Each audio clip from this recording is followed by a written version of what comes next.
मलको प्रयोगलाई चाहिँ गर्दाखेरिमा चाहिँ सबैभन्दा बढी चाहिँ के कुरामा ध्यान दिनुपर्छ अगराजी?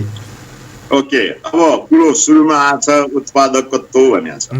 अब उत्पादकत्वसँग जोडिन्छ यो मल भन्ने कुरो भन्दा पनि हामीले जो अहिले धान लगाउन गइरहेछौँ हाम्रा सुदूरपश्चिमका करिब 1,80,000 हेक्टर भूमिका कृषक दाजुभाइ दिदीबहिनीहरू हामी खेती गर्छौँ। खेती गरिसकेपछि हाम्रो भने जस्तो आशातीत परिमाण हामीले पाउँदैनौँ र माटोलाई विभिन्न प्रकारको तत्त्व चाहिन्छ। वास्तव माटो भने के हो त? फर्स्ट अफ अल माटो भनेको पृथ्वीको माथिल्लो सतह जसमा प्रशस्त मात्रामा प्राङ्गारिक पदार्थहरू, खनिजहरू, लवणहरू, हावा पानी आदिको सङ्गमबाट बनेको निर्मित तत्त्व हो, जो समस्त मानव जातिको प्राणी जातिहरूको जो अन्न कोषमय छन् यिनको जीवन निर्वाहका लागि नभई नहुने तत्त्व हो।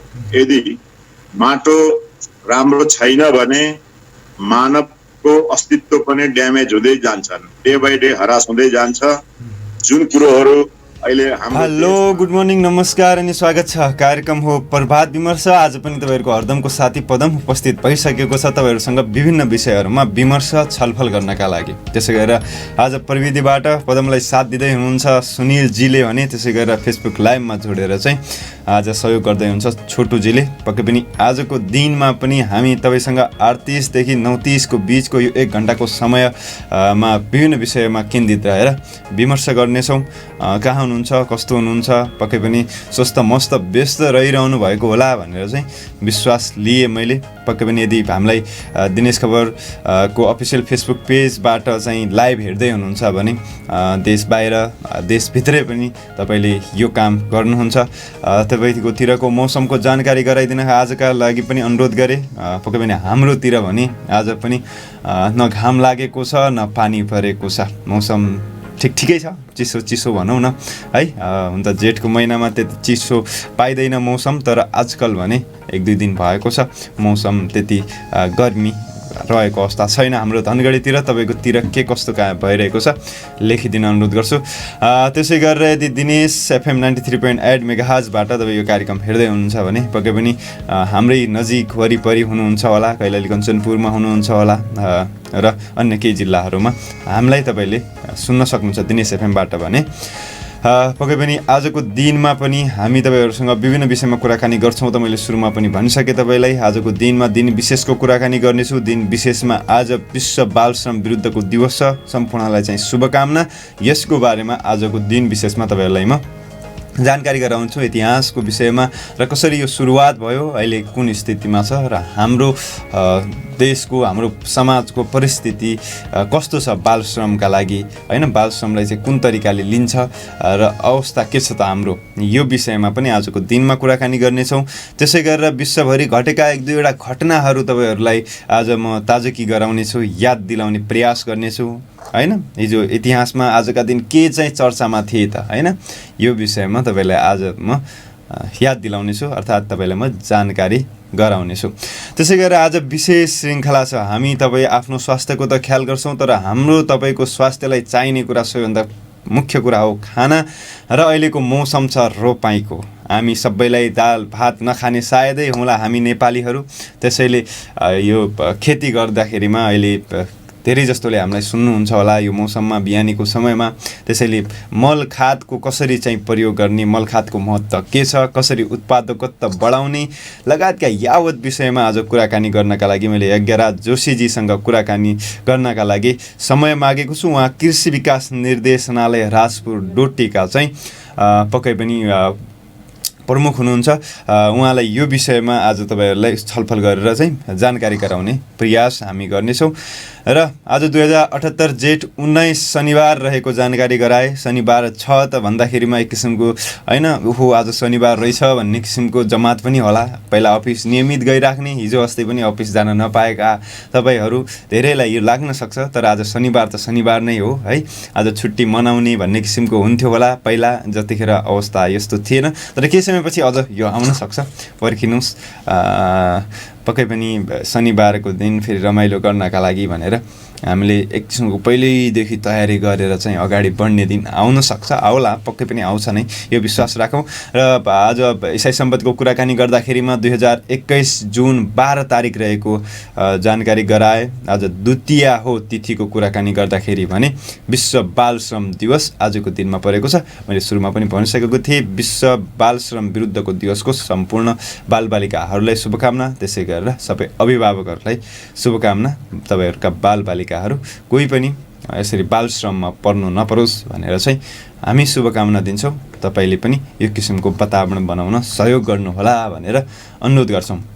र यति कुराकानी गरिसकेपछि आज जेठ 19 शनिबार भनिसकेपछि धेरैको जन्मदिन परेको हुनसक्छ। जसको जन्मदिन आजको दिनमा परेको छ, तपाईँहरूलाई जन्मदिनको धेरै धेरै शुभकामना भन्न चाहन्छु। पक्कै पनि एउटा ऊर्जा राखेर है, एउटा सकारात्मक सोच मनमा राखेर अगाडि बढ्नुहोला। पक्कै पनि तपाईँको सफलता तपाईँकै नजिक हुनेछ र तपाईँले सहजताका साथ त्यसलाई प्राप्त गर्नुहुनेछ भनेर म विश्वास दिलाउन चाहन्छु र यही प्रार्थना गर्छु कि तपाईँ सधैँ स्वस्थ, मस्त र व्यस्त रहने प्रयास गरिरहनुहोला र सफलता भन्ने कुरा यस्तै हो, आउँदै गर्छ, पाइने कुरा पाइँदै गर्छ र तयारी भने भरपुर गरिरहनुहोला र पूर्ण तरिकाले आफूलाई दिन सक्ने जति त्यो चिजको लागि दिनै तयारी गर्नुहोला भनेर पनि अनुरोध गर्न चाहन्छु। त्यसै गरेर धेरैजसो चाहिँ तपाईँ आज यात्राको लागि निस्किँदै हुनुहुन्छ होला। शनिबारको दिन भए पनि लामो यात्रा त अहिलेको समयमा त्यति धेरैले गर्नुहुन्न, त्यही पनि छोटो यात्रा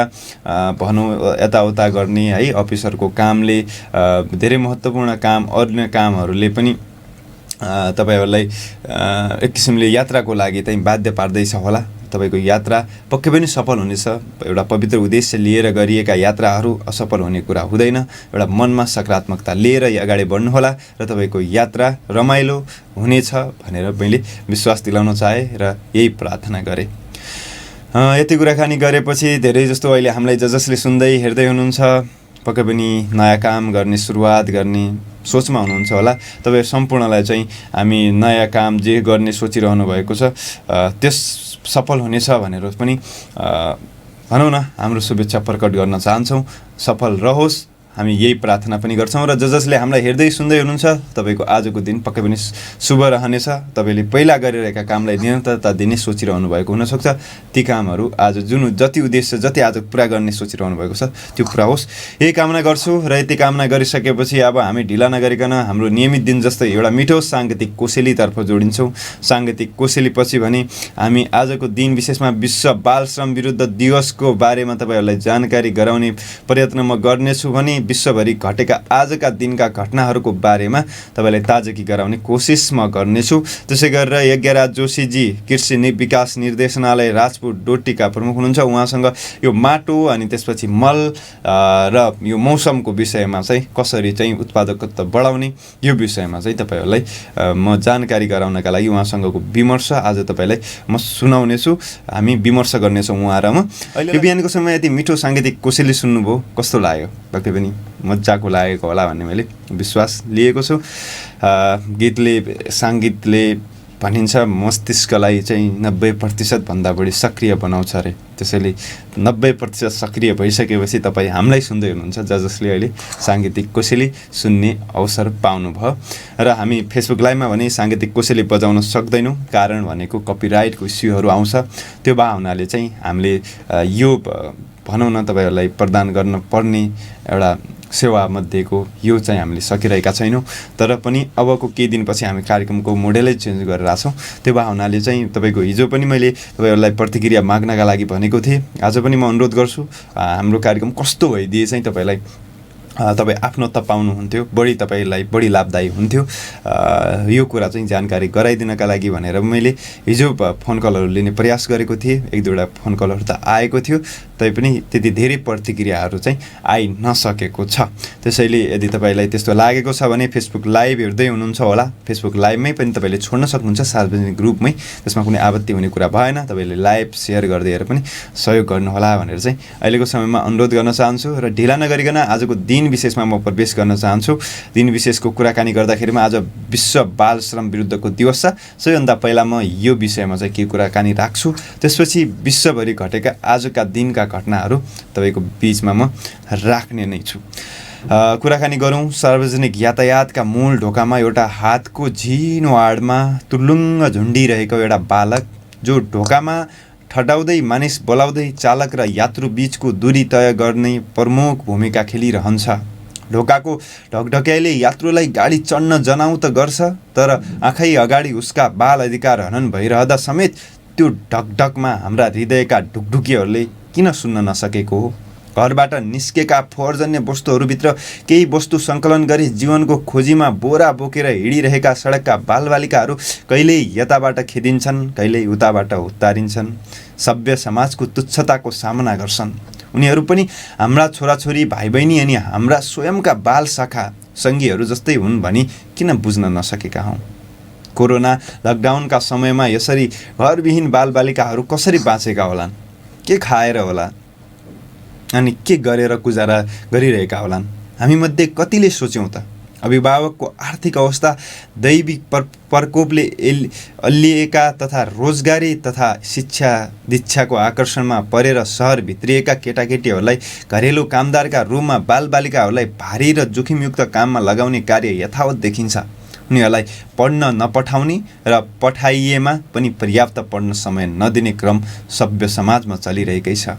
अनि त्यतिले नपुगेर कतिपय ठाउँमा त यातना दिने, गाली गलौज तथा अनावश्यक लान्छना आक्षेप लगाई ठालु पल्टिने क्रम हाम्रो समाजमा अझै जीवित छ, होइन र? जीवित भएरै होला समय समयमा कहिले कैला कलिला नमुना मुना दागिएका चुडिएका कुटिएका आलो घाउहरूका साथ कलिलै उमेरमा भाग्नु परेका पीडाका आफ्ना कथाहरू लिएर सार्वजनिक हुन्छन्। नेपालमा बालबालिकाको हक अधिकारको रक्षा गर्न भनेको बालबालिका सम्बन्धी ऐन 2048ले 16 वर्ष मुनिका प्रत्येक बालबालिका भनी परिभाषित गरेको छ। उनीहरूलाई आय आर्जनका लागि श्रम गर्न अथवा कसैले श्रमिक बनाउन वञ्चित गरेको छ।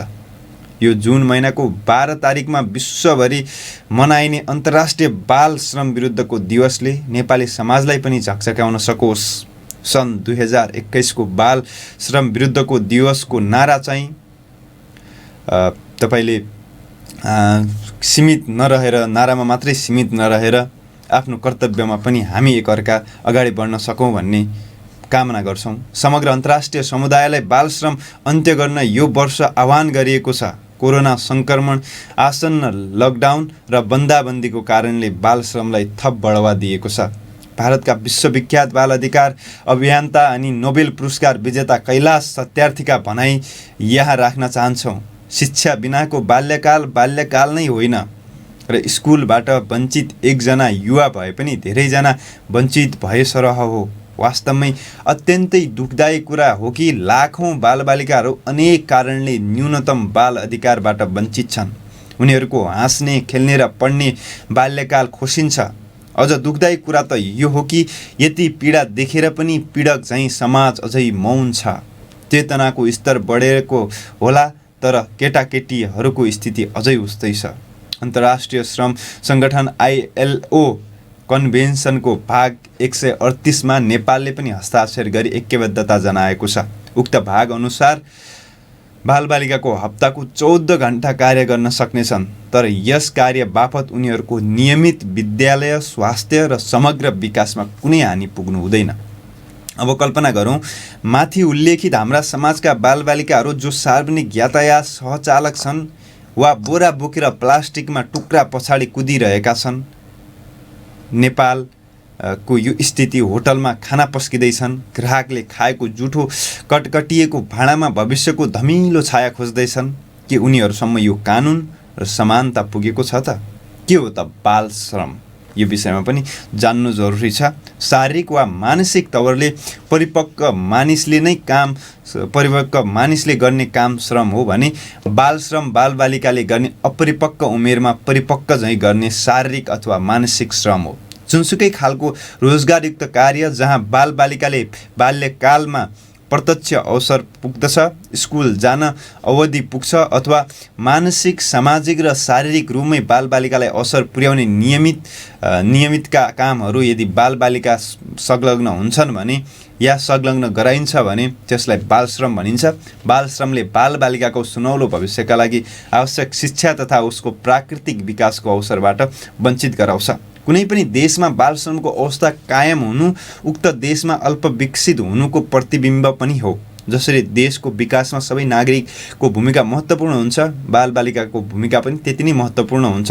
बालबालिका समाजका महत्त्वपूर्ण जनसङ्ख्या हुन् जो देश विकासमा आवश्यक जनशक्ति, डाक्टर, इन्जिनियर, समाजसेवी, नेता, पाइलट इत्यादि के छ जे पनि देश बन्नलाई चाहिन्छ, निर्विकल्प ऊर्जा हुन्। अनि वर्तमानका प्रतीक हुन्। उनीहरूको पहुँच श्रममा भन्दा शिक्षामा बढाउन सक्नुपर्छ। तर समाजमा यी सबै उद्देश्यको व्यवस्था गरिन्छ अनि बालश्रमको समस्या दिनादिन चुलिँदै गइरहेको छ। किताब कापी बोकेर विद्यालय जानुपर्ने बालबालिका जोखिमयुक्त काममा संलग्न हुँदा उनीहरूको चौतर्फी विकासमा अवरुद्ध हुने भएकाले संयुक्त राष्ट्र सङ्घले कुनै पनि बालबालिकालाई श्रमिकका रूपमा प्रयोग हुन रोकेको छ। प्रथम विश्वयुद्धको समाप्तिसम्म पनि हालका अत्यन्तै विकसित मुलुकहरूमा समेत बालबालिकाहरूलाई कृषिजन्य कार्यहरूमा, कल कारखानाहरूमा तथा अधिकतम मात्रामा कोइला खानीका रूपमा काममा लगाइन्थ्यो। उनीहरूलाई घराइसी काम काजमा लगाउनु त सामान्य जस्तै थियो। सरदर उनीहरू 12 घण्टाभन्दा बढी समयसम्म काममा कजिन्थे। बालबालिकाहरूलाई यसरी जोखिमपूर्ण तरिकाले काम लगाउने कार्यलाई उति बेलाको समाजले सामान्य रूपमा लिन्थ्यो। तर यस्ता कार्यले बालबालिकाको समग्र विकासमा गहिरो असर पारिरहेको तथ्य सार्वजनिक हुँदै गएपछि बालश्रम विरुद्ध विश्वमा सामाजिक चेतनाका अभियानहरू सञ्चालन हुन थाले। संसारभर बालश्रम विरुद्धका कानुनहरू बन्न थालेपछि बालश्रम न्यूनीकरण गर्न मद्दत पुग्न थाल्यो। बालश्रम विरुद्धको दिवसको बहानामा सामाजिक चेतना छर्न सबैले चासो सहितको जिम्मेवारी प्राप्त भयो।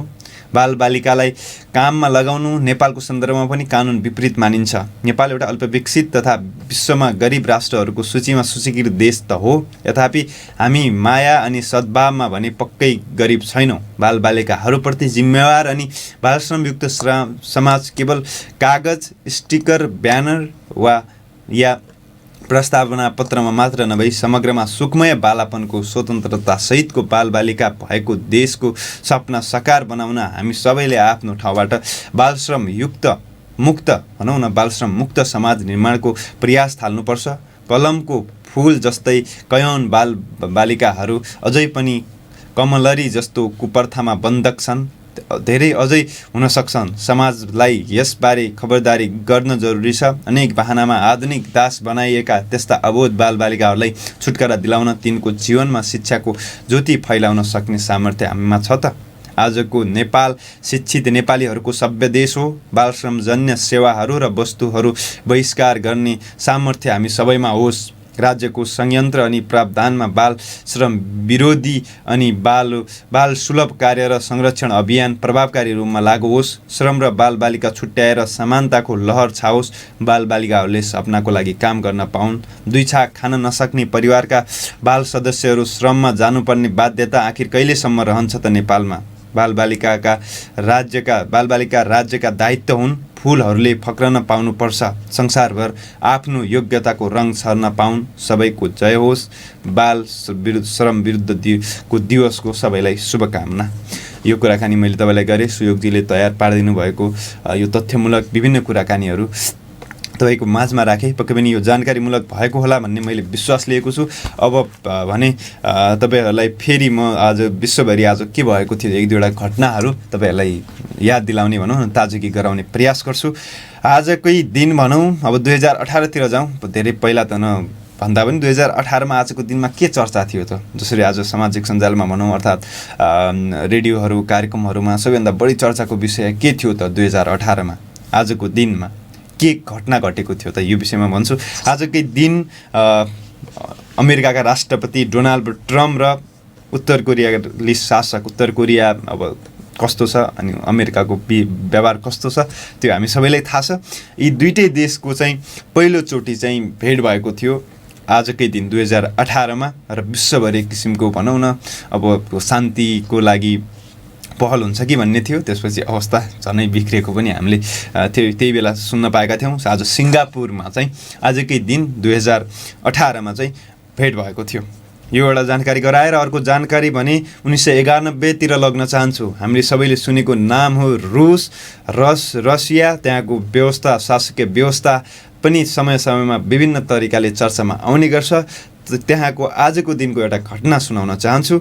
1991 मा आजकै दिन भनौँ न रसियनहरूले चाहिँ पहिलोपटक डेमोक्रेटिकली भनौँ न प्रजातान्त्रिक तवरले चाहिँ आफ्नो राष्ट्रपति चुनेका थिए। बोरिस एल्त्सिनलाई पहिलो राष्ट्रपतिको रूपमा, प्रजातान्त्रिक पहिलो राष्ट्रपतिको रूपमा उहाँलाई चुनेका थिए। उहाँले 1989 सम्म चाहिँ शासन गरे। 1979 भनेपछि तपाईँको 10 वर्ष लगभग जति चाहिँ शासन गरे। 1991 देखि 1979 वर्षसम्म चाहिँ 1979 सम्म चाहिँ सनको कुराकानी हो। यो चाहिँ उहाँले शासन व्यवस्था हाके रसियामा। यति कुराकानी गरिसकेपछि हामी अहिले भने एउटा व्यापारिक विश्रामतिर जोडिन्छौँ। त्यसपछि आज हामी कुराकानी गर्नेछौँ यज्ञराज जोशीजीसँग। उहाँ कृषि विकास निर्देशनालय राजपुत डोटीका चाहिँ निर्देशक हुनुहुन्छ, उहाँ प्रमुख हुनुहुन्छ। उहाँसँग आज माटो, जल है, मल विभिन्न विषयमा चाहिँ कृषि जसले हाम्रो स्वास्थ्यलाई चाहिँ स्वस्थ राख्नलाई सहयोग गर्छ, जे हामीलाई स्वस्थ राख्न चाहिन्छ, त्यो विषयमा चाहिँ कुराकानी आजको दिनमा गर्नेछौँ। आज विशेष महत्त्वपूर्ण सेगमेन्टमा छौँ अहिलेको बिहानीको समयमा। आज यज्ञराज जोशीजीसँग मैले समय मागेको छु। उहाँ कृषि विकास निर्देशनालय राजपुत डोटीको चाहिँ प्रमुख हुनुहुन्छ। हामी कसरी चाहिँ अहिलेको यो हामी स्वस्थ रहने कुरामा, स्वास्थ्यको विषयमा हामी जहिले पनि यो सेगमेन्टमा कुराकानी गरिरहेका थियौँ। तर आज भने हामीलाई स्वस्थ रहनको लागि आवश्यक पर्ने कुरा भनौँ न, खाद्यान्नको कुरा, जस्तो अहिले भातको कुरा भनौँ, भात नखाने नेपालीहरू हामी कमै होला। तर अहिले रोपाइँको सिजन छ। यो समयमा चाहिँ हामीले केहीमा ध्यान दियौँ भने उत्पादकता चाहिँ वृद्धि गर्न सकिन्छ। के कुराहरूलाई चाहिँ हामीले मेन कुरा चाहिँ बनाएर चाहिँ हाम्रो कृषि कार्यलाई अगाडि बढाउनुपर्छ भन्ने विषयमा चाहिँ केन्द्रित रहेर आजको विमर्श हामी गर्नेछौँ उहाँसँग। मलको प्रयोग गर्नुहुन्छ, मल कसरी चाहिँ प्रयोग गर्दा उचित हुन्छ, त्यसै गरेर माटोको छनौटलाई चाहिँ कसरी कति महत्त्वले हेर्नुपर्छ, त्यसै गरेर बिउ बिजनको छनौट गर्दाखेरिमा पनि हामीले कसरी ध्यान दियौँ भनेपछि चाहिँ हाम्रो उत्पादकता बढ्छ। यावत विषयहरूमा आजको दिनमा उहाँसँग हामी कुराकानी गर्नेछौँ र तपाईँहरूको अनुमति लिएर उहाँलाई म आजको कार्यक्रममा स्वागत गर्न अनुमति चाहे। यज्ञराजजी, स्वागत छ कार्यक्रममा। थ्याङ्क यू, तपाईँलाई पनि धेरै धेरै धन्यवाद। सन्चै हुनुहुन्छ? राम्रो छ। ड्युटीमै हुनुहुन्छ? म ड्युटीमै छु। सुरुवात गरौँ होला यो उत्पादकत्व भन्ने शब्दबाट चाहिँ सुरु गरौँ होला, किनकि अब हामी अहिले जस्तो अर्थ त यो शब्दको अर्थ नबुझे पनि मान्छेले यो कुरा त बुझ्छ। त्यही पनि अब हामीले कुरा गर्दाखेरिमा अब सायद सबैभन्दा बढी उच्चारण हुने शब्द अबको उसमा चाहिँ विमर्शमा चाहिँ उत्पादकत्व नै होला जस्तो छ। त्यसरी उत्पादकत्व शब्दलाई बुझ्ने भाषामा चाहिँ भनिदिनु पर्यो यज्ञराजजी। धन्यवाद। सर्वप्रथम त दिनेश एफएमलाई, तपाईँको सम्पूर्ण टिमलाई र आदरणीय श्रोताहरू, स्पेसली किसान दाजुभाइ दिदीबहिनीहरू, यहाँहरूलाई म यज्ञराज जोशी र मेरो कार्यालय कृषि विकास निर्देशनालयको तर्फबाट नमस्ते छ, अभिवादन छ यथोचित। कृषि कार्यक्रममा आज फेरि जोडिएका छौँ। म फेरि पनि मिडियालाई धन्यवाद दिँदै, उत्पादकत्व वास्तवमा यो एउटा राम्रो टर्मिनोलोजी हो। उत्पादकत्व भन्नाले एउटा कट्ठा जमिनमा हामीले कति उत्पादन गर्छौँ त्यसको रिजल्टलाई हामी उत्पादकत्व भन्छौँ। यानि कि उत्पादनलाई हामी उत्पादकत्व भन्छौँ। उत्पादकत्व र उत्पादन मोटामोटी उस्तै टर्मिनोलोजी हो। र अब 1 बिघामा 2.9 अथवा 3 टन उत्पादकत्व छ भनेपछि त्यो 1 कट्ठालाई हामीले 30 कट्ठाले भागा गर्दाखेरि जति आउँछ त्यो उत्पादकत्व। सिम्पली त्यो भन्दा पनि के बुझ्ने भन्दाखेरि उत्पादनको को नतिजा कस्तो छ भनेर बुझ्ने हामीले किसानको भाषामा। उत्पादनको नतिजा भनौँ अब सर्टकटमा बुझ्दाखेरिमा। अनि योगेराजी अब अहिले फेरि रोपाइँको सिजन छ, पहाडहरूतिर चाहिँ फेरि रोपाइँको त अब अगाडि धेरै भनौँ कसैले त सुरु नै गरिसके, अब तराईतिर पनि सुरु गर्ने तयारीमा छन्, बिउहरू ठुलै भइसकेको हामीले यताउता देख्छौँ। अनि अब यो रोपाइँको सिजनमै बढी केन्द्रित भएर कुराकानी गरौँ होला। यो जस्तो अहिलेको यो समयमा मान्छेले हुन त मल कमै पाउँछ, मलको समस्या सबै ठाउँ हुन्छ नै। अब अहिलेको समयमा हल्का चाहिँ व्यवस्थापन भइरहेको छ। यो सुरुवात मलबाटै गरौँ होला, अरू कुरा त किसान खेतमा गएर गरिहाल्नुहुन्छ। यो मलको प्रयोगलाई चाहिँ गर्दाखेरिमा चाहिँ सबैभन्दा बढी चाहिँ के कुरामा ध्यान दिनुपर्छ योगेराजी? ओके, अब कुरो सुरुमा आछ उत्पादकत्व भन्ने छ।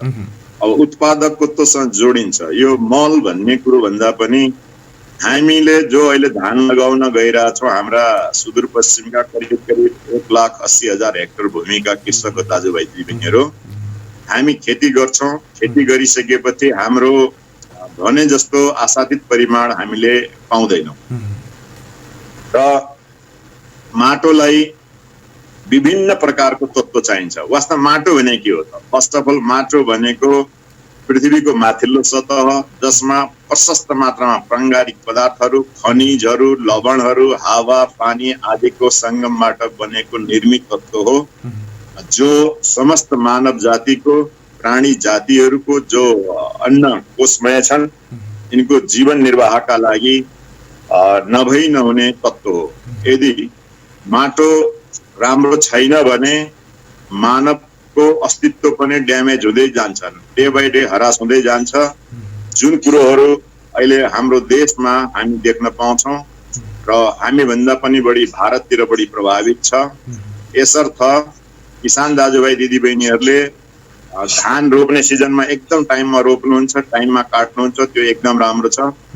तर त्यो धान कहाँ रोप्दैछौँ हामी, के का लागि रोपेका हो, के उद्देश्य हो? के धान रोपिदिने मात्र हो या धानको उत्पादकत्व अभिवृद्धि गर्ने हो अथवा उत्पादन बढाउने हो? हामीले मेहनत त गर्यौँ, हामीलाई 1 महिना 15 दिन 20 दिन हाम्रो खेतबारीको लाग्छ, तर त्यो चिज हो। यदि हाम्रो किसान दाजुभाइ दिदीबहिनीले माटोलाई चिन्ने हो भने हामी भोकमरीको चपेटामा पर्दैन सुदूरपश्चिम प्रदेश। अब माटोको अवस्थालाई सबभन्दा पहिला कुनै पनि काम गर्दाखेरि माटो, यदि माटो बलियो छ भने मान्छेको स्वास्थ्य बलियो हुन्छ। माटो बलियो छ भने बाली बिरुवा, बोट बिरुवाहरूको स्वास्थ्य बलियो हुन्छ। माटो बलियो छ भने बाली बिरुवालाई रोग किरा लाग्ने सम्भावना धेरै थोरै घटेर जान्छ। उदाहरणको लागि अहिले हामीले कोरोना भनिरहेछौँ। कोरोनाले कसलाई असर पारेको छ? एउटा या मनोवैज्ञानिक कमजोर भएको मनस्थितिलाई छ भने, या जसको शरीरमा हामीलाई आवश्यक पर्ने त धेरै प्रकारका भिटामिन्सहरू छ, मिनरल्सहरू छ, खनिज लवणहरू छ, त्यो चिज हाम्रो शरीरमा पुगेन, जसलाई हामी इम्युनिटी भनेर कहिरहेका छौँ। त्यो इम्युनिटी डेभलप गर्ने चिजहरू हाम्रो शरीरमा आउनु पर्यो। दाल भात खाएर मात्र इम्युनिटी डेभलप हुँदैन। फलफुल खानु पर्यो, सागसब्जी खानु पर्यो, विभिन्न चाहिने हामीले प्राङ्गारिक पदार्थहरू खानु पर्यो हो। यस्तो चिजहरू जब हामीले खान्छौँ भने हाम्रो शरीर बलियो हुन्छ सबै प्रकारका। त्यस्तै माटोलाई बलियो बनाउनु पर्छ। माटोलाई बलियो बनाउनको लागि माटोमा बाली बिरुवालाई आवश्यक पर्ने विभिन्न प्रकारका खाद्य तत्त्वहरू, 16 प्रकारको खाद्य तत्त्व चाहिन्छ। ती सूक्ष्म खाद्य तत्त्वहरू प्रकृतिले आफै पनि दिएका छन् र कतिपय हामीले एड गर्नुपर्छ। यसर्थ किसान दाजुभाइ दिदीबहिनीहरूले अहिले त जो हामी लगाउँदैछौँ ठिक छ, लगाउँछौँ, अझै पनि म के भन्छु भन्दाखेरि माटोको पैदावार शक्ति बढाउनको लागि माटोमा प्राङ्गारिक पदार्थ सबैभन्दा महत्त्वपूर्ण हुन्छ।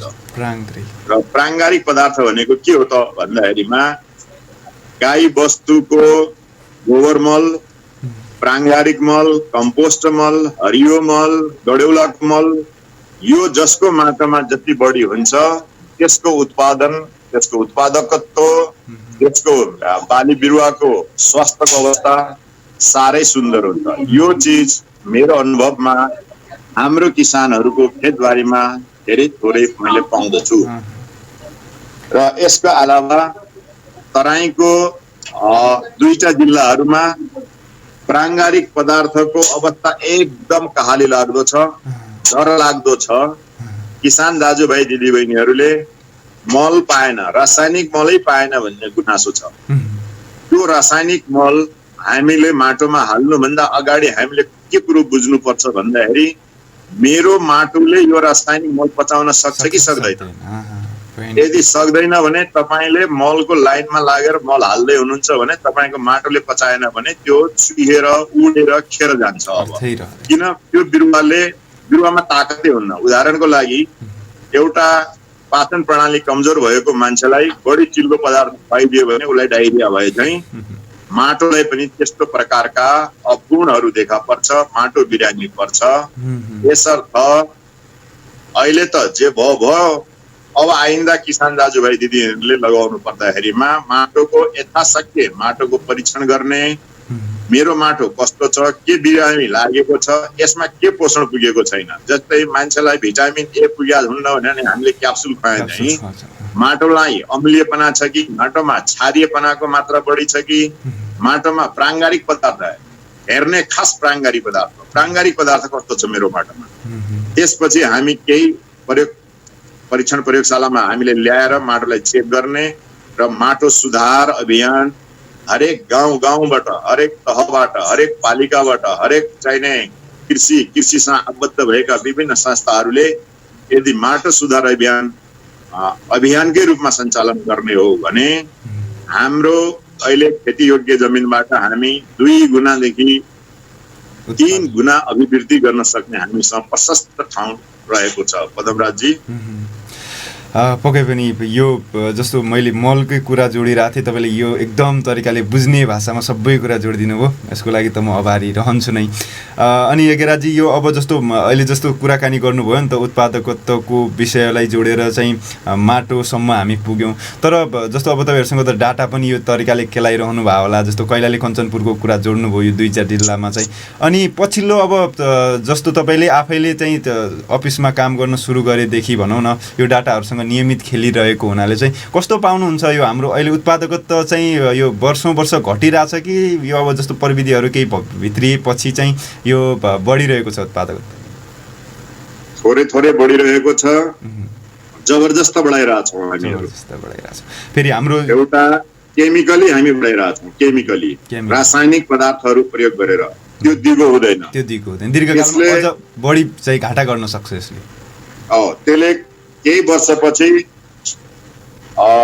भारतको झैँ नेपालमा बन्जर भूमिहरू बढी मात्रामा बाहिर निक्लिने सम्भावना छ। स्पेसली कैलाली र कञ्चनपुरको दक्षिणी बेल्ट जहाँ प्रशस्त मात्रामा रासायनिक मल प्रयोग गर्छ। किसान दाजुभाइहरूले गाई बस्तु पाल्न छोडिसक्यो। वास्तविक किसान को मेरो विचारमा वास्तविक किसान त्यो हो जसमा पशु पन्छी अनिवार्य छ, जसले 2टा गाई 2टा भैँसीहरू पाल्छ। एउटा किसान हुनु सबभन्दा ठुलो सौभाग्यशाली हो मेरो विचारमा। यदि हामीले त्यसलाई व्यवस्थापन गर्न जान्यौँ भने अहिले कोरोनाले शहरको मान्छे प्रभावित भएको छ भने गाउँको मान्छे कम प्रभावित भएको छ। किन उनीहरूसँग खानेकुरा कमसे कम कतिपय हाम्रो अज्ञानका कारणले हाम्रा किसानहरू सुरक्षित यो मानेमा छ कि 20% हामीले प्रयोग गरेका छैनौँ। कम मात्रामा रासायनिक मल खादहरू प्रयोग गरेका छौँ। यसर्थ तिनीहरू स्वस्थ छन्। माटोलाई स्वस्थ राख्नको लागि मैले फेरि पनि म किसान दाजुभाइ दिदीबहिनीहरूलाई के भन्छु, यदि हामीले जिन्दगी किसानीमै बिताउनु छ, कोही कसैलाई केही गर्नेवाला छैन, गफ र भाषणले केही पनि हुनेवाला छैन। यसर्थ आफ्नो मेहनत गर्ने हो, प्राविधिक ज्ञान चाहिँ बढाउने हो र त्यसको लागि म आदरणीय कृषक दाजुभाइ दिदीबहिनीलाई भन्छु तपाईहरुले गाई पालन सुरुवाती गर्नुपर्छ। अनिवार्य रूपमा गर्नुपर्छ। यदि माटोलाई बचाउने हो भने, होइन भने तपाईहरुले माटोको परीक्षण गराउनुस् आफ्नो माटोमा। तपाईले माटोले त बोल्दैन, राम्रो किसानले माटोले बोलेको चिन्छ। तपाईको आफ्नो रगत चेक गराउनुस् आज के फेला पर्छ, तपाईको रगतमा डब्ल्युबीसी कस्तो छ, आरबीसी कस्तो छ, प्लेटलेटहरु कस्तो छ आदि आदि भने चाहिँ माटोमा पनि यस्ता विविध प्रकारका तत्त्वहरू हुन्छन् जसको हामीलाई थाहा हुँदैन। हामीले बाहिरबाट बोरामा किनेर ल्याएर हाल्दिनाले त्यो माटोले पचाउन सक्नु पर्यो नि, नभए त त्यसले फालिहाल्छ नि। काँडो हुन्छ अनि अम्लीय मात्रा बढ्छ। तपाईको माटो अम्लीय छ कि छैन फर्स्ट अफ अल जान्नुपर्ने किसानले। पहिला माटो चेक गराउने, माटोमा मेरो माटोको अवस्था के छ, अम्लीय छ वा क्षारीय छ वा तटस्थ छ त्यो हेर्ने नम्बर 1। त्यसपछि प्राङ्गारिक पदार्थ कस्तो छ त्यो हेर्ने, नम्बर 2।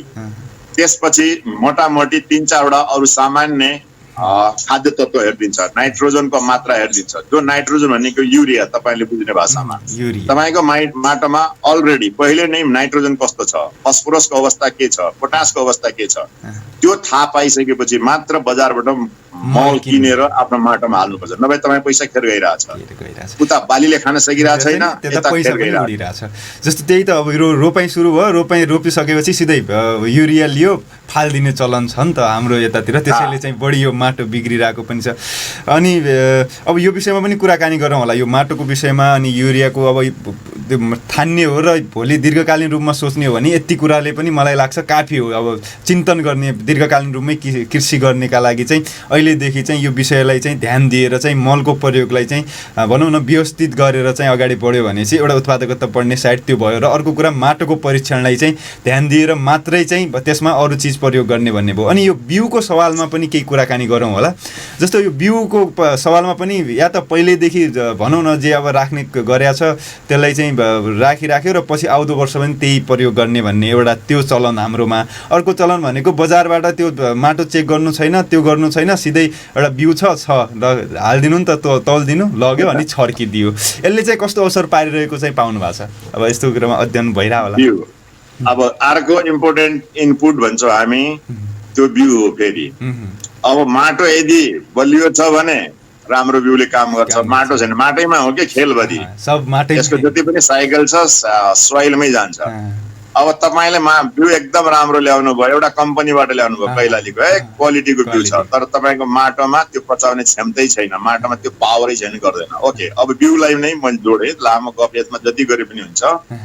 बिउ किसान दाजुभाइ दिदीबहिनीहरूले बिउ लिँदाखेरि बिउ राम्रो सङ्घ संस्थाबाट लिने, नम्बर 1 विश्वास। नम्बर 2 बिउ 2 प्रकारको अहिले सिम्पली भाषामा बुझ्ने, एउटा स्वशिक्षित बालीको बिउ हुन्छ, एउटा परशिक्षित बालीको बिउ हुन्छ।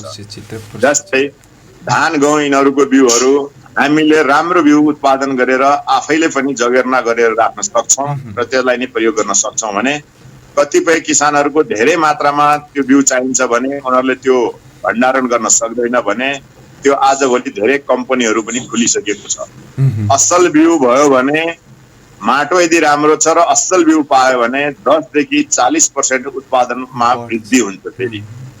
तर मैले अघि भने पाउन त मलाई धेरै राम्रो चिज पाइयो, तर मेरो पाचन प्रणाली कमजोर छ भने मैले त्यो केही पनि गर्न सक्दिनँ। यसर्थ बिउको लागि सम्बन्धित कृषि ज्ञान केन्द्रहरू, सम्बन्धित पालिकाहरूले पनि बिउ वितरण गर्नेको छ। र बिउको क्वालिटी के हो भन्ने कुरो आउँछ के फेरि जानेर बिउको गुणस्तर कति छ, त्यो गुणस्तरले असर पार्छ। र एउटा कुरो के छ किसान दाजुभाइ दिदीबहिनीले, बिउ तपाईहरूले कहीँबाट किन्यो भने पनि त्यो बिउको बिउ बिजक राख्नु होला, नफाल्नु होला। भरे भोलि त्यो बिउमा कुनै समस्या आएछ भने त्यो बिउ बेच्ने संस्था, कम्पनी जवाबदेही हुनुपर्छ। यो बिउ बिजन नियमको कुरो हो।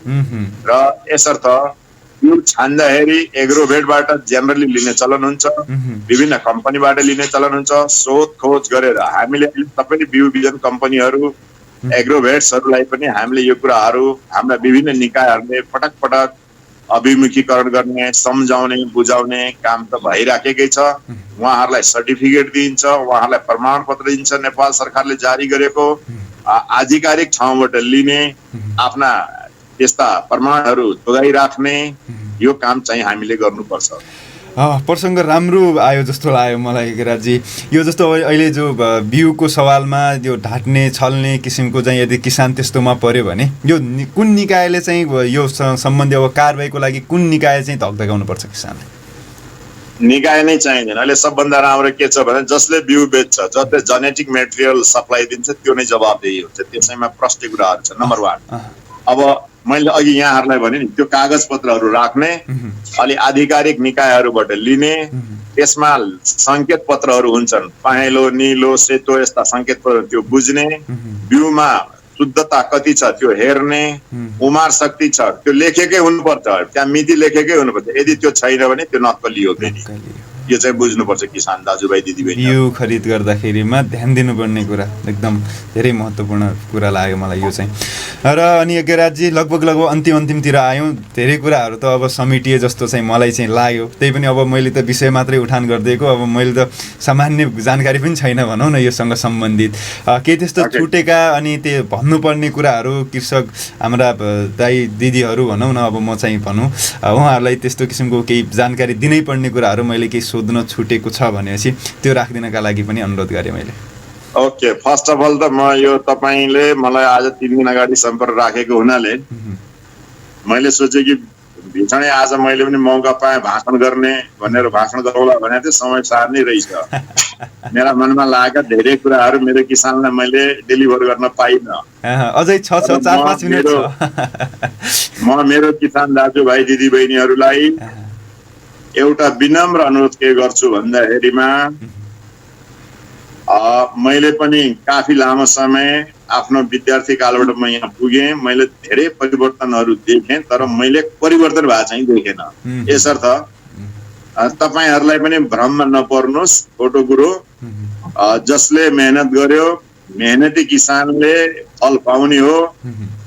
किसानको नाममा खेतमा गएको छैन, बाली बिरुवाले चिन्दैन, बाली बिरुवालाई चिन्दैन। जब डढेलो लागिसकेका हुन्छ अनि प्राविधिक कहाँ आएर अनि प्रसारबाजी गरेर खेतीपाती हुँदैन। किसानले थाहा पाउनुपर्छ। मैले धान लगाउँछु, तपाईँले लगाउन लागेको धानको जात के हो तपाईँले विचार गर्नु भएको छ? कति दिनमा फल्छ त्यो विचार? त्यो कुरो त सामान्य कुराहरू हो। प्रसार व्यापकै छ, नभएको होइन। 27 वर्षदेखि त म यही फिल्डमा काम गरिरहेको छु। म के भन्छु, जसले किसानी गर्न रुचाउँछ त्यसले के जात लगाउँदैछु, कस्तो प्रकारको माटोमा हुने हो, कस्तो प्रकारको पानी हुने हो, यसको अवधि के हो, यी सामान्य कुराहरू थाहा पाउनुपर्छ। खैर जे होस्, दिनेश मिडिया, दिनेश एफएमले मैले त पटक उहाँहरूले यो अन्तर्वार्ता लिने, कृषिको प्रसार गर्ने, कृषिका राम्रा कुराहरूलाई पनि ल्याउने, कृषि र कृषिसँग सम्बन्धित निकायहरूले गर्नु लागेको गल्तीहरूलाई पनि बेला बेलामा थ्रेट गरी राख्ने, यो सबै पाटो पोजिटिभ छ। र म किसान दाजुभाइ दिदीबहिनीलाई के भन्छु भन्दाखेरि कृषि कार्यक्रमहरू सुन्नुहोस्, कृषि डायरीहरू खोज्नुहोस्, सोध्नुहोस्, जहाँ पनि पाउँछ। अलिकति भए नपाउला हो, ठिक छ। हामी 28 लाख सुदूरपश्चिमवासीहरूमा करिब हामी 23 लाख जति किसान छौँ। 23 लाखको हातमा नपर्ला तर केही हातमा पर्छ। ओके, किसान दाजुभाइ दिदीबहिनीहरू, म तपाईँहरूलाई मेरो सन्देश, प्राङ्गारिक मल बनाउनु होला। प्राङ्गारिक मल भनेको कम्पोस्ट मल। गाई पाल्नु होला। गाई पाल्नाले दुध खान पाइन्छ। दुध खाएपछि त्यसलाई कम्प्लिट डाइट भन्छौँ हामी, पूर्ण आहार भन्छौँ। त्यसले हाम्रो मस्तिष्कको विकास गर्छ, हाम्रो हड्डीहरूको विकास गर्छ। त्यसको गहुँत र गोबरले माटोको उर्वरा शक्ति बढाउँछ।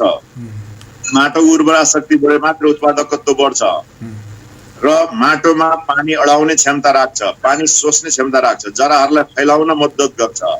हावाको सञ्चार राम्रो गरे बिरुवाको वृद्धि राम्रो हुन्छ। यदि तपाईँले रासायनिक मल मात्र बर्सेनी हाल्नु भएको छ, गोठे मल हाल्नु हुँदैन, गडेउला मल हाल्नु हुँदैन, अथवा अन्य मल हाल्नु हुँदैन भने तपाईँको जरा नै फैलन पाउँदैन। अनि तपाईँको एउटा धान लगाएको ठाउँमा 4 र गाँज मात्र आउँछ। राम्रो खेती गरिरहेको छ भने त्यहाँ 120 सम्म गाँज आएको छ भनेपछि त्यस्तो माटो हामीले बनाउन सक्नुपर्छ।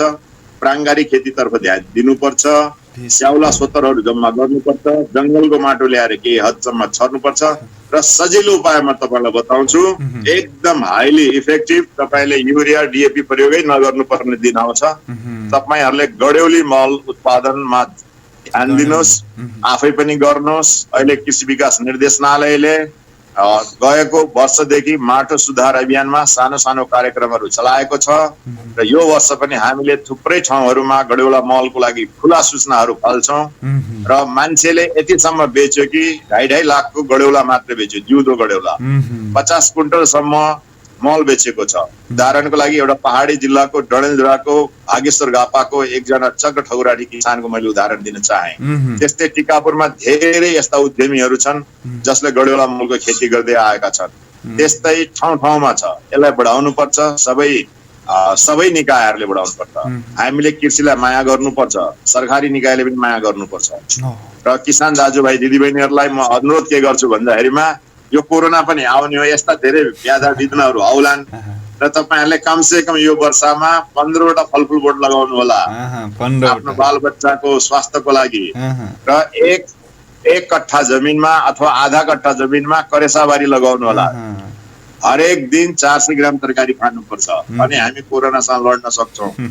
यानी कि हाम्रो इम्युनिटी बढ्छ, लडौला नलडौ त्यो होला। बजारको तरकारी किनेर नखानु होला, विष विषादी धेरै हुन्छ, त्यसले शरीरलाई हानिकारक पुर्याछ। हामी यो जनरली कर्मचारीहरू यिनीहरूलाई बढी असर पारेको छ, किन त्यो इन्डियाबाट आउने तरकारीमा प्रशस्त विष हालेको हुन्छ, जसको वेटिङ पिरियड भन्छ, पर्खने दिन। उनीहरूले आज हाल्यो भोलि टिपेर शहरमा ल्याइदिन्छ। यसर्थ यो आफ्नो खाना आफै उत्पादन गर्न जसले सक्छ अहिलेमा त्यही बुद्धिमानी हो र हामीहरूले यसमा प्रयास गरिरहेका छौं। र म किसान दाजुभाइ दिदीबहिनीहरूलाई भन्छु, पुनश्च एउटा घर, एउटा करेसाबारी, 15 फलफुल, 2-4 गाई वस्तु यस्तो खाएको, अनि त्यो घरको त्यो किसानको घरमा जाँदाखेरि कस्तो आनन्द आउँछ, खाइलागेको बच्चाहरू देखिन्छन् है, बाली बिरुवाहरू कस्तो राम्रो हुन्छ। अहिले गाउँमा जाँदाखेरि 4 फलफुल बोट देख्दैन मैले, मलाई कस्तो अफसोस छ। जबकि त्यो जहाँ पनि पाउँछ 4 फलफुल बोट लगाउन हदै रुपियाँ लाग्यो भने 500 रुपियाँ लाग्छ, न 2000 लाग्यो, त्योभन्दा बेसी लाग्दैन। तपाईहरुलाई 1 किलो फलफुल किन्नु पर्यो भने 500 रुपियाँ पर्छ भने तपाईको त्यो फलफुलको बोट बिरुवाबाट झर्ने पातले जो प्राङ्गारिक पदार्थ भने म सुरुदेखि कराएको छु, त्यसले माटोमा प्राङ्गारिक पदार्थ बढाउँछ। गाई वस्तुको गोबर मलले प्राङ्गारिक पदार्थ बढाउँछ।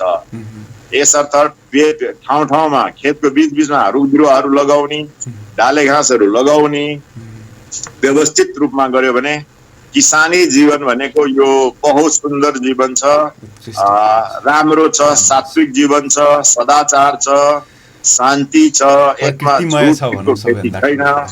र म किसान दाजुभाइ दिदीबहिनीलाई यो वर्ष तपाईहरुको उत्पादकत्व धेरै बढोस्, हाम्रा निकायहरुमा सम्पर्क राख्नुस्, कहीँ कसैले कुनै प्रकारको नाइनास्ती गर्दैन, जानेको सबै सचेत नागरिकहरू छ, यहाँहरूलाई सहयोग हुन्छ र हामी आफ्नो प्रदेशलाई खाद्य सुरक्षित प्रदेशको रूपमा लैजाउँ।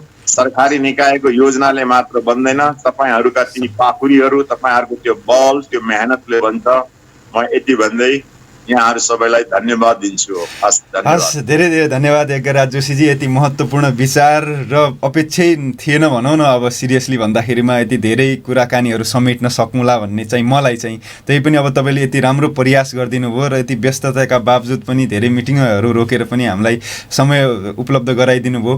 किसान दाजुभाइ दिदीबहिनीहरूलाई यो किसिमको जानकारी गराइदिने आफ्नो दायित्व सम्झिदिनु भयो, यसको लागि तपाईँलाई धेरै धेरै धन्यवाद। फेरि कुनै बेला अब यही स्थिति सामान्य भयो भने यही कृषिसँग सम्बन्धित नै स्टुडियोमै बसेर अझ वृहत तरिकाले विमर्श गर्ने अवसर मिलोस्, यति भन्दै आज भने कार्यक्रमबाट बिदा लिनुपर्छ यज्ञराजजी। धन्यवाद, नमस्ते। श्रोता दर्शकबिन, आजको दिनमा हामीले कुराकानी गऱ्यौँ यज्ञराज जोशीजीसँग। उहाँ कृषि विकास निर्देशनालय राजपुर डोटीका प्रमुख हुनुहुन्छ। कृषिसँग सम्बन्धित धेरै जस्तो जिज्ञासाहरू मेटाउने प्रयास मैले गरेको छु। अहिलेको समयमा सबैभन्दा ठुलो क्राइसिसको रूपमा रहेका विभिन्न विषयहरूलाई आजको दिनमा हामीले सम्बोधन गर्ने प्रयास गऱ्यौँ। पक्कै पनि अहिलेसम्म तपाईँले सुनेर साथ दिनुभयो। पक्कै पनि उहाँले भनेको 15वटा फलफुलका बोट अनि त्यसपछि आधा कट्टा जग्गामा चाहिँ करेसा बारी बनाउने लगायतका सुन्दर सुन्दर कन्सेप्टहरू तपाईँमा जानकारी उहाँले गराउनुभयो, अनुरोध गर्नुभयो। यो तपाईँ गर्नुहुनेछ भनेर चाहिँ मैले चाहिँ अनुरोध गर्नुहोला भन्ने मैले विश्वास लिएको छु। र यति कुराकानी गरिसकेपछि अहिलेसम्म तपाईँहरूले सुनेर हेरेर साथ दिनुभयो, तपाईँहरू सम्पूर्णलाई चाहिँ धेरै धेरै धन्यवाद दिनुपर्छ। लगभग कार्यक्रम अन्तिममा आइपुगेका छौँ। हामीलाई प्रविधिबाट साथ दिइरहनु भयो सुनिलजीले र छोटुजीले, उहाँ दुवैजनालाई धेरै धेरै आभार प्रकट गर्न चाहन्छु। र तपाईँहरू अहिले रोपाइँको सिजनमा छ, आफ्नो ख्याल गर्नुहोस्, आफ्नाहरूको ख्याल गर्नुहोस् र मस्त अस्त व्यस्त रहेर आफ्नो खेतीमा चाहिँ सावधान भएर चाहिँ अगाडि बढ्नु होला भन्ने अनुरोध गर्दै तपाईँको उत्पादकत्व उहाँले भने जस्तै मैले पनि एउटा शुभेच्छा साट्छु, उत्पादकत्व बढिरहोस् भन्ने कामना गर्दै आजको कार्यक्रम प्रभात विमर्शबाट भोलि फेरि नयाँ विषयवस्तु लिएर आउने बाचा गर्दै म पदम पनि बिदा माग्छु। हस्, नमस्कार, शुभ दिन।